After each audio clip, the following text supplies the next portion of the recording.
Hey y'all, welcome back to my channel. Your girl G here. Appreciate you for tuning in.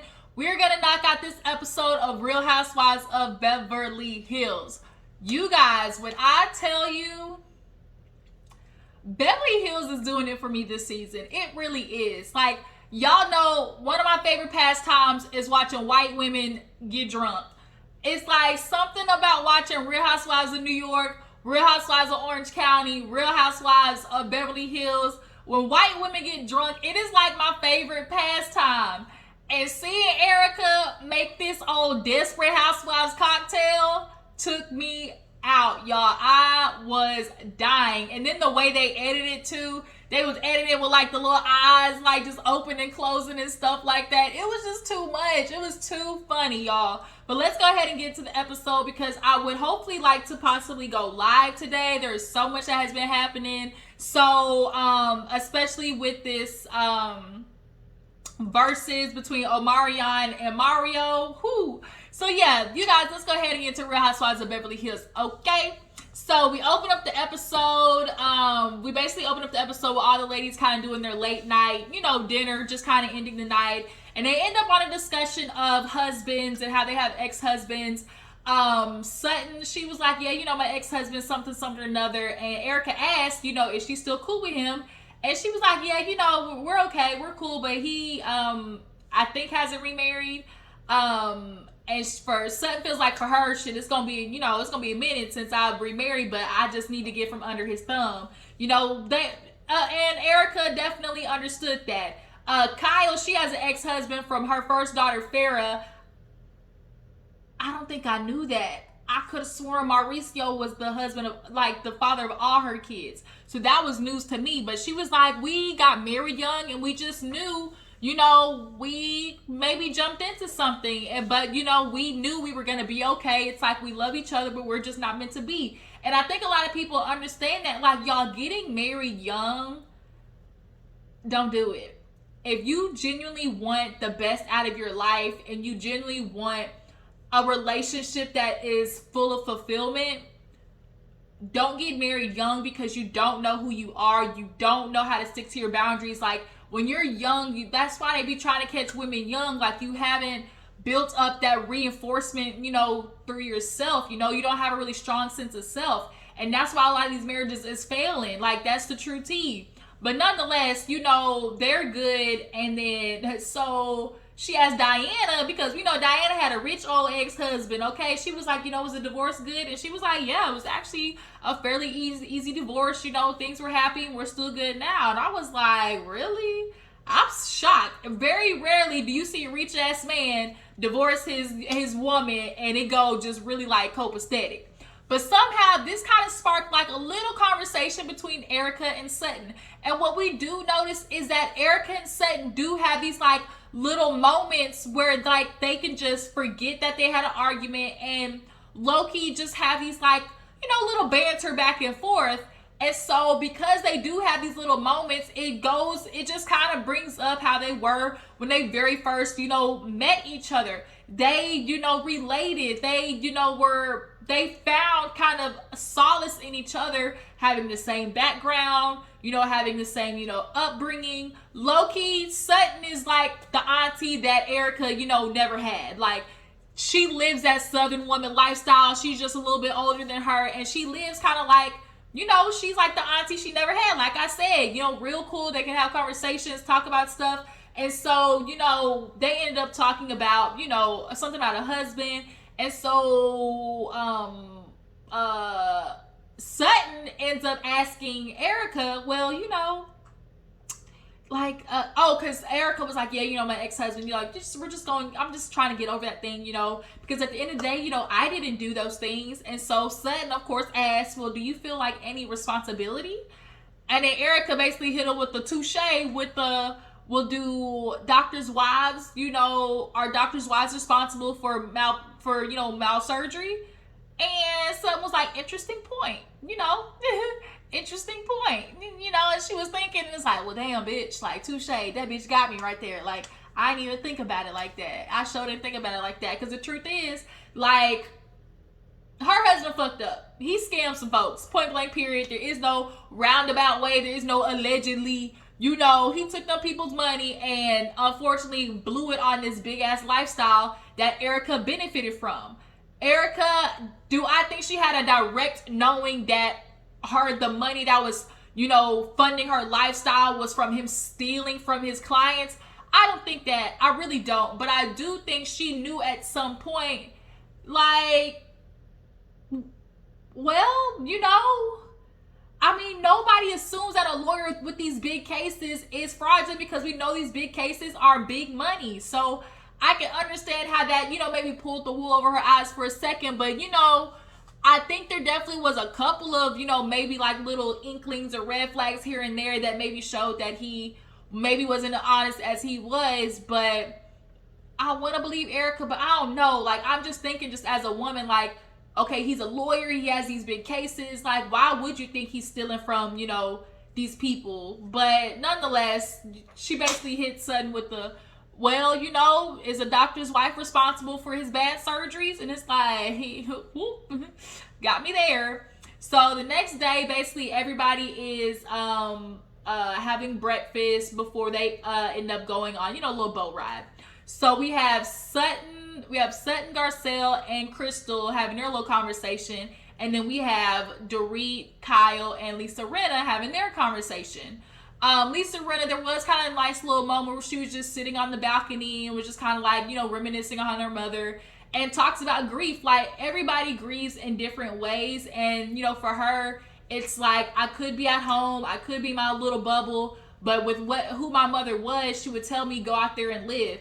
And you do have those people who kind of like do that. Like, I can't, yeah, I'm going to have this moment where I'm sad and, you know, I'm going to, you know, take a pause for a minute and it is going to be hurtful, you know, but I can't lay here and die because this family member, like, what would they want me to do? And Lois would want her to get out there and do the damn thing, okay? Go out there and be messy boots, okay? Lisa messy. And so that's why she showed her ass up on this vacation, okay? Her mother would have told her, go out there, Lisa, do your thing, okay?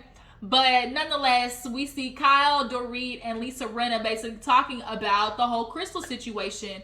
And they're like, you know, it's just, you know, it's nice to see that they were able to make up. You know, Dorit's feeling like, well, Crystal apologized. I really feel like it was a genuine apology. But, you know, I'm just kind of confused. Like, you know, we still got to talk about how, you know, now they're all buddy-buddy. But it's just interesting to see how all of this played out for Crystal. Because it's like, they kind of feel like, is this something that she does? Like, is this maybe a defense mechanism that she learned from her childhood? And I do think this is something Crystal has done over time. I think she's a girl who uses her being a minority to her advantage. When somebody's on that ass, when somebody's trying to hold her accountable for something, she'll turn it into, well, are you doing this because I'm an Asian? You know, because she's Asian amongst white folks, so she can use the minority card with them.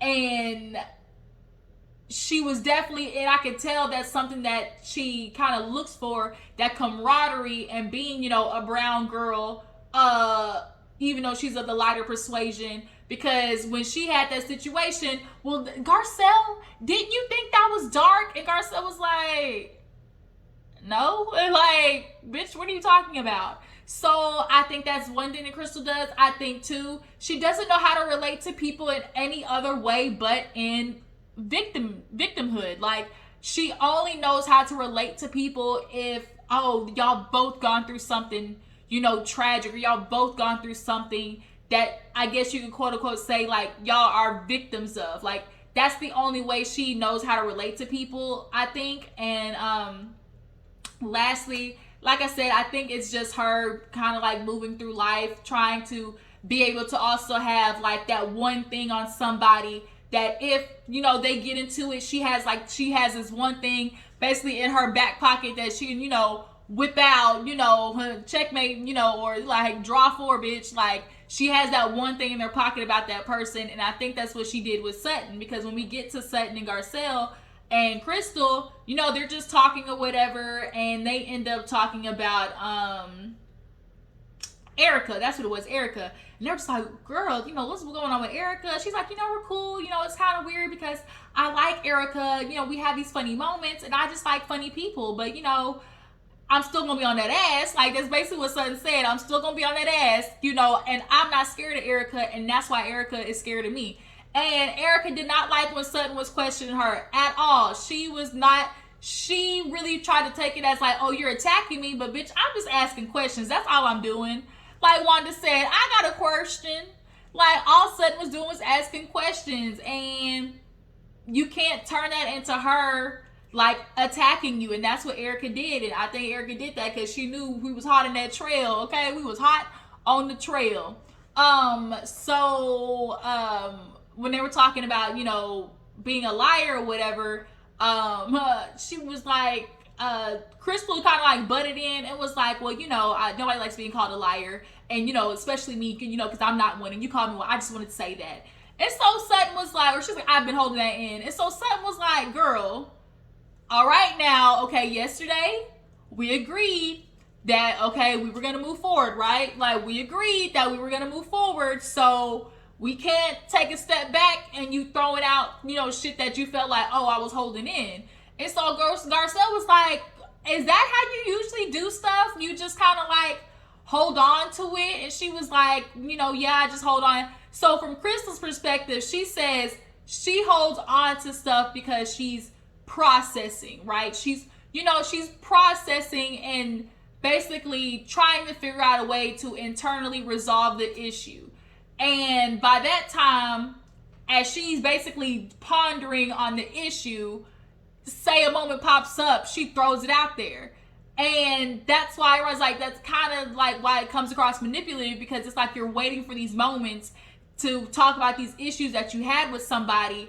And I kind of low-key feel like, yeah, a little bit of it is you maybe processing it because Crystal definitely is an introvert. But another part of it, I feel like, no, Crystal, you be trying to have that one little ace in the hole in your back pocket to be, you know, throw it out there. And I don't like that. I don't like that. And so basically Sutton and Garcelle, you know, Fancy Drew, as they like to call it, they was hot on the case. They were trying to figure out what was going on with Crystal. And basically Sutton said, bitch, update your processor, because you know, you need to speed that up. And so Crystal's like, you know, I'm gonna just make sure, you know, I won't hold on to things, you know, as long. So everybody's getting ready to go on the boat. Everybody's riding the car. Erika, baby, when I tell you, everybody was in that damn car. She said, can you hold this? I'm lit. Like, the whole time she's in the car, bitch, I'm toasted, I'm lit, I'm whack job city, boy, I am white boy wasted. Okay, she is white boy girl wasted. She is white girl wasted, y'all. I just love watching white women get wasted. I don't know what it is. It's like my favorite pastime. But they get on the boat and they trying to help Erika on there and shit. Diana, she look at the yacht. She's like, oh, you know, I traveled, you know, with yachts and stuff all the time. And they show the boat that she rented because, you know, she got buku money like that. And she really had the nerve to feel like that was too small of a boat. I said, bitch, girl, that boat was nice. Of all the boats that we've seen on Housewives, that was nice, okay? So yeah, they go on the boat, and basically Erika had to, you know, take a quick power nap. She hit that couch, and she was laying down, and Kyle had to bring her a Coke so she could try to get, you know, pumped back up, and she was just like talking and mumbling and everything. And basically, you know, Erika's just kind of been on a talking spree, as Garcelle said. You know, she's doing everything she can to talk about everybody else, because last season everything was about her, you know. And for Garcelle and Sutton, they kind of feel like, I guess everybody kind of feels like we just gonna drop the issue and act like none of this exists. Like, we're just not gonna ask Erika anymore about what's going on. And that's low-key what's happening, because nobody has asked her, hey bitch, like, what's going on with you? How are you feeling? Like, how's the court cases coming? Like, nobody's asked her that. And it's not like it ain't happening. Like, bitch, we gotta ask you, like, how the hell, you know, you affording, you know, you may not be living as rich as you used to, but you definitely still maintaining, like, you know, a millionaire lifestyle. Like, let's keep it real. And how are these court cases coming along? Like, you know, all those type of questions haven't been asked, right? But nonetheless, she trying to forget. And honestly, I don't blame Erika. Could y'all imagine literally having the world at your fingertip, literally having a jet, having your own team, like, and then bitch, you get Somebody took this down. She was at the top of the pedestal. Somebody said, "Pop," and knocked that bitch off the pedestal. That's what happened. So I'm not mad at Erika. Everybody deserves a moment of recognizing your emotions. And you have to, validate your emotions as they are. And at the end of the day, Erika needs to be able to validate her emotions of feeling what the fuck. Like, I deserve a moment of just depressing myself for a quick second. Sometimes you need those moments of just being like, what the fuck is going on in my life? I don't feel like doing nothing but getting drunk and getting lit, crossfaded, and as long as you don't make it a habit, or make it like a long stint. I'm not mad if a woman who dealt with shit like that, for a month or so has to, reboot, okay? But she, arises from the dead and comes to eat or whatever. She over there just slosh eating the spaghetti. She asked Crystal, well, Crystal, if me and Garcelle put up to your house, say, hey, we want to get it on with you and Rob, what would you do? And so she was like, well, what kind of Uber did you come in? She like, bitch, do it matter the pussy here? Like, girl, we got the pussy on the platter for you. You talking about what Uber did it come in? And Chris was like, that's not really my thing. And it's just kind of like, I can see that. I love Garcelle's. She has my favorite confessional look with that white, just off the shoulder with the gold. And then I do like Erika's like that fuchsia satin with the blunt bob. I do like that too. But Garcelle is killing it this season, y'all. Like, she came on Beverly Hills and did the damn thing. Like, her and Sutton deserve a raise. Point blank, period. I love just like their duo. But nonetheless, everybody's sitting down and Crystal turned down the advances, but everybody's getting ready to dance. Kyle, she loves the party. I fucking love Kyle. She is with the shits. That's point blank, period, what I call it. Kyle with the shits. So she turned on the music, and it's expensive to be mad. And it's like, is it? Is it still expensive to be me? Sutton's like, I can't really celebrate this song. Diana wasn't having it. Diana said, bitch, I'm jumping ship. Like, and that's why everybody was laughing. It was like, we don't need what they say, another Natalie Wood or something like that. I guess some lady that drowned. Because, Erika was lit. So everybody was like, girl, we don't need you falling off the boat. But Diana said, bitch, I'm jumping off the boat. And got that ass stung by a jellyfish. And everybody was joking about that the night before. Who gonna piss on it, if you get stung? But they have like a solution that, you can spray on it or whatever. So at this point, Erika is laying down and just gibbering or whatever. And then so she has a conversation with Sutton, basically to the extent of like, what was it? Something got brought up about like the dads or the moms. Yeah, Lisa Rinna was like, oh no, Erika, I want to meet your mom. She was like, girl, you don't want to meet Reba. No, you don't. Like, And she was like, Sutton can tell you, these Southern moms they not soft.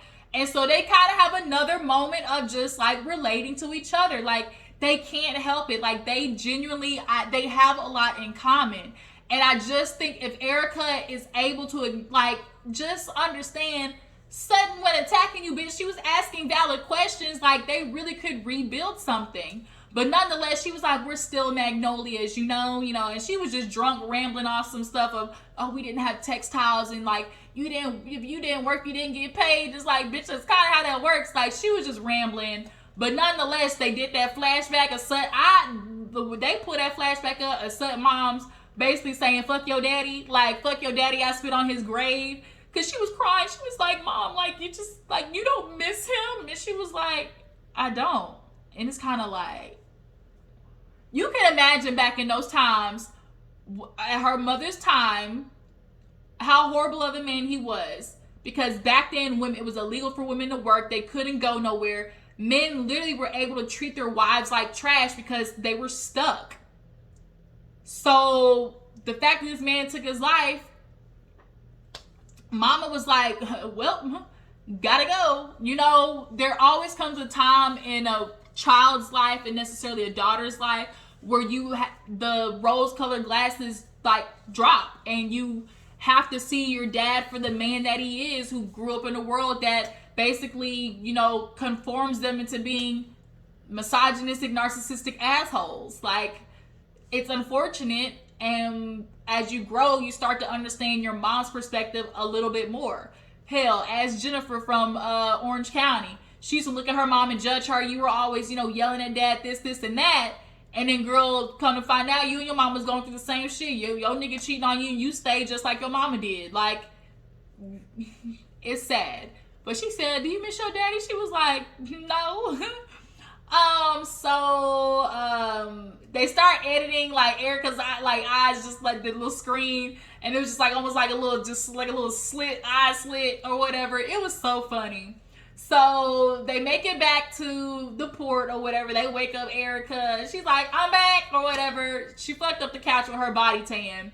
So everybody's getting ready for the dinner that night, and Garcelle and Sutton basically talk about how Erika was sloshed, okay? Fucking lit. And they were like, she's just dealing with a lot, you know, and we just got to make sure, girl, mixing antidepressants and alcohol, everybody knows that is a recipe for disaster. Like, it is a Desperate Housewives cocktail, point blank, period. Fuck all your liver up, okay? So everybody comes, you know, down for dinner or whatever, and what were they drinking? Just a whole bunch of stuff or whatever. But they end up just kind of having conversations about, what did they end up talking about? What did they end up talking about? First,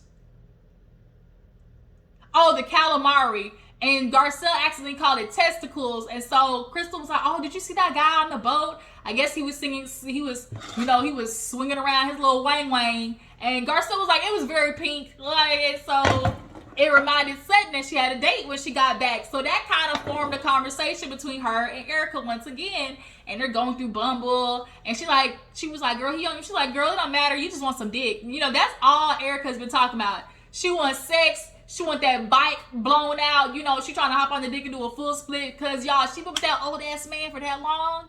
Y'all know he wasn't doing nothing. Y'all know she wasn't getting none. I don't know if she maybe had a little boy toy who signed the NDA or what. Or she was just using that good old Jackrabbit, you know, candy coated nights, you know, bedroom candy. But nonetheless, she ready for, like I said, she want dick on demand. Okay, and that's what Sutton's looking for too. Get their ass turned out by a little bit of that BBC, okay? But so all the other girls noticed them talking. They're like, this is just so weird how they always have these cute little moments or whatever. And Sutton and Erika basically told them, like, look, we'll have our conversation, but right now, we just take the moments as they come. We're not forcing nothing. If we do happen to have like little, you know, moments here and there, like, it is what it is. Lisa does a toast to her mom. Dorit, she started doing a toast herself and long-winded as fuck. And it made everybody laugh because, y'all, Dorit loves to hear herself talk. Dorit loves attention. She loves being sitting in the room. And that's what gets her caught up. I feel like they talked about something else at the table. What else did they talk about? What the fuck else did they talk about? They talked about something else. The Erika and Sutton. Oh, the book. That's what it was. Garcelle asked Diana about the book, and she basically was like, oh, you know, I kind of get a little bit shy. You know, it's kind of hard for me to talk about myself. So that's why she didn't want to talk about that book, because it was very controversial. It was basically a book of naked women. Bucket naked, okay? And so the ladies go back, but of course Kyle ain't ready for bed. She trying to keep the party going. But the only issue is, it's kind of been awkward between Sutton and Diana. And so Kyle asked her about that, and she was like, yeah, after she yelled at me, you know, I just kind of like kept her at a distance. And so basically Diana's like, she's like, you know, I'm just kind of one of those girls where it's like one and done. And so Kyle's basically like, Sutton fucked up her one and done, basically. Like, that was it. And so she's like, yeah, she lucky she didn't get headbutted. I said headbutted? Headbutted? We headbutting bitches now? Is that what we doing? Oh, Bosnian, Russian bitch who can't stop licking her lips, y'all. Everybody's talking about it, and I know exactly what it is, y'all. I've watched enough Botch to know what's happening. So basically, you know, on Botch, there was this one girl who got her lips done, and they explained that the fillers in the lips basically cause the water to dissipate. Your lips become dehydrated. And you can see that her lips are always shiny. I feel like she probably always has lip gloss or chapstick with her. Basically, her lips is chapped, and so that's why she's always licking them motherfucking lips, okay? They dry. Her lips is parched. They deserts on the inside, so on the outside, she's constantly licking. So that's what's going on. So everybody leaves. As they get on the jet, Sutton thinks she's ready to sit down, and Diana lied, because before that she said, oh, everybody sit anywhere, but then Sutton's like, can I sit here? She's like, oh, go to your original seat. So Sutton took that ass, bitch, you trying to retaliate. You ain't slick. You ain't slick. And Garcelle was like, oh, girl, like, man, forget her. If you send her some flowers, don't put my name on it at all. Oh, that's what it was. Oh, shit. I was like, I know I'm forgetting another conversation. Garcelle at her birthday party, y'all. Garcelle was like, hey, I want you guys to come. And no gifts necessary. But everyone's like, yeah, but they welcome. We know how this goes. And she's like, well, Lisa, Diana's got, what's her name? The girl that she, betrayed. Denise, that's what it is, Denise. She's like, yeah, Denise is gonna be there. So, and Lisa was like, I can't be there because her husband has something. But nonetheless, she was like, I do want to say, a month ago, I reached out to her, and Garcelle was like, oh, really? And she was like, yeah, it was a short exchange. I apologize. Y'all, Lisa basically charmed Denise. She ate Denise's ass up for a check, point blank, period. And she tried to apologize, and Garcelle was like, let me reach out to Denise. It's not that I don't believe Lisa. She's like, it's not that I don't believe her, wink, wink, but I don't believe her. Nonetheless, Denise texts back and said, when? Bitch, when? When did she text me and apologize? So I was like, yikes, girl. Garcelle she gonna ask you at the reunion. Like, she gonna ask you at the reunion, okay, if this is really real. Like, what's the text message? Show us the proof. Where are the receipts that you actually reached out to Denise? Because Lisa definitely, she had her ass up last time. So everybody's looking at Lisa like, you can't trust that bitch. But nonetheless, you guys, I just had to go back to that. But yeah, basically at the end of this episode, Diana is basically looking at Sutton like, girl, I don't fuck with you. So that was Real Housewives of Beverly Hills, you guys. What do you think about Crystal? Do you guys feel like it's a defense mechanism? Is she manipulative? Do you guys feel like Sutton and Erika can actually make up? And what do you guys think about Erika mixing this little concoction? You think she's struggling? Y'all think she's struggling? I appreciate y'all for tuning in, and I will catch you guys later. Deuces.